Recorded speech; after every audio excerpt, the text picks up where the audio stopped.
All right, happy Friday, everybody. Hope everybody's doing well. So I know we have some familiar and unfamiliar faces on the call today. Welcome to KLear channel. So for everyone that this is your first time, I see a few of you guys that have never been on the call. So I want you to pull out your cell phone. I see you guys, you know, this little device that we all carry in our pocket. I know, I see you guys. Come on, there's a few of you guys got to open your phones. I'm still waiting. Yeah, I see a couple people moving now. A couple people are moving. Good, good, good. Pull out your cell phone. Go to that thing called YouTube. I know you were watching some silly videos last night on it. And type in KLear channel, KLear channel. You're going to find my face on the KLear channel button. And please subscribe. Please subscribe. Our goal is to get 1,000 subscribers by the end of the summer. My goal really is 10,000 subscribers this year, but my goal by the end of summer to gain the momentum is get to 1,000 subscribers. I know we're growing. The community is growing. The whole purpose behind this YouTube channel that I launched a few months ago, my goal is to change the world one leader at a time. Share best practices, share, you know, things that I've learned in my career, bring on, you know, great people that are entrepreneurs inside and outside of our organization and our business to help give you guys just, you know, the ability to learn and grow and you know, perspective on different things. So this week, we're going to continue our messaging from last week. So we're going to cover the life lessons of an entrepreneur. So we have 3 different topics today that we're going to cover. Things that I've learned in my career by not just being an entrepreneur from a very young age, but also working with entrepreneurs and coaching and consulting entrepreneurs. So again, topic number 1 is entrepreneurship and how to be some life lessons from that. So first topic is planning. Planning. So planning is a huge part of being successful. You know, I'll tell you, there's some old sayings when it comes to planning. One of them is plan your work and work your plan. Another one is 1 hour of planning saves 2 hours of execution.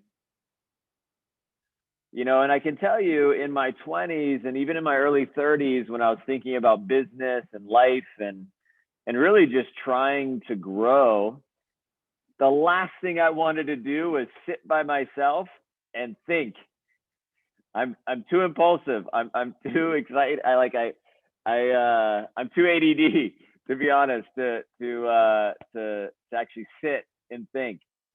But I'm telling you, you have to get good at thinking and thinking through how you're going to spend your time, where you're going to put your time to be great. So the strategy is with planning. Spend an hour once a week, whether it's on a Sunday, whether it's on a Tuesday. For me, it's Tuesdays and Wednesdays more often than not now, based on just my schedule. But I literally sit down, I pull out my calendar, which I have on my computer, and I pull out my planner that I have here. That's my weekly planner. And I go through, and the first thing I do is I write down 3 things, 3 small goals I have for my week. All right. So to give an example, this week, I wrote down 5 core guys and improving them. So I'm looking at my business, the office I run right now, and I'm looking to enhance the core group of people that are pace setters and people that are doing their thing. And I'm looking to make sure they're getting stronger, right? So I know a couple of you guys are on, Sanjay and others. So give an example. You should ask yourself if the Sam's crew is on this call right now. And if they're not, they should probably log in. But so I want to help this core group get better. Number 2 was doing one-on-ones with the reps when we come into the office. We're not coming into the office every day. We're coming to the office, once or twice a week. But I want to do one-on-ones with them to support them and coach them. And then number 3 was be super dad and be thoughtful and get up early in the morning. My wife's traveling right now for business. So I got the kids, I got business, I got everything. We got to make sure we still are able to do it all. Right. So I'm trying to get up earlier than I normally would. And also just in general, thinking through my day, because I got to make lunches and do stuff like that, that not everybody has to do. But when I look at my plan and I take the time to think about things, I prioritize my life. My number one priority is to be a great dad and a great husband. So I put in my schedule when my wife and I are going to have a quote unquote date, when we're going to go to breakfast, if we're going to do a dinner, if we're going to have a date night. But that is the first thing I do. I look at my boys' soccer schedule and their soccer games. For those of you that didn't know, Mason is now playing soccer officially. First game out, by the way, 5 goals, and they won 5-1. He said to me last night, I said, hey, Mason, I was like, hey, buddy, you excited about your game on Saturday? He goes, yeah, I'm ready to score 5 more goals. It's like, all right. It's like the new guy that goes out with Sanjay and they make $500 in the field. They're like, yeah, I'm going to make $500 my first day out. Yeah. Okay. He's a little bit better. But anyways, you got to obviously plan. And number 2 priority is business. So I look at my schedule and I prioritize the things I can do for my family, things I can do in my relationships, things I can do for my kids. And then the second thing, I then put into my schedule what I have to do to grow our business, what I have to do to strategize, the important meetings, calls, etc. I got a pretty important call later today with one of my business partners. So I've been preparing for it for literally the last week. It has to do with growth in the retail market that we're in. But you got to prioritize your relationships, the people that are most important, and essentially think about how that plays into your plan.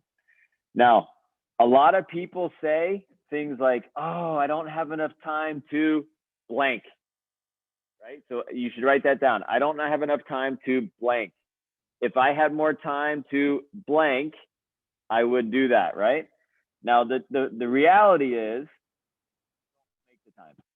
You don't care enough about whatever that is to make the time to do it, right?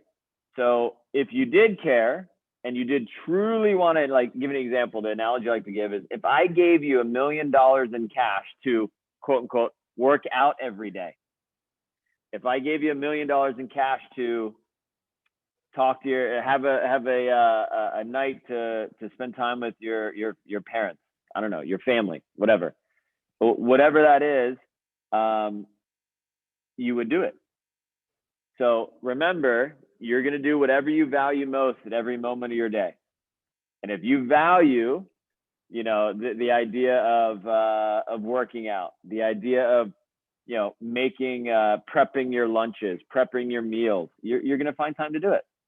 So, but planning and thinking about it. Now, frankly, when you plan your week, it's going to increase your productivity. It's going to decrease your anxiety. It's going to increase your ability to execute. And then frankly, you're going to become more of a professional. People can depend on you.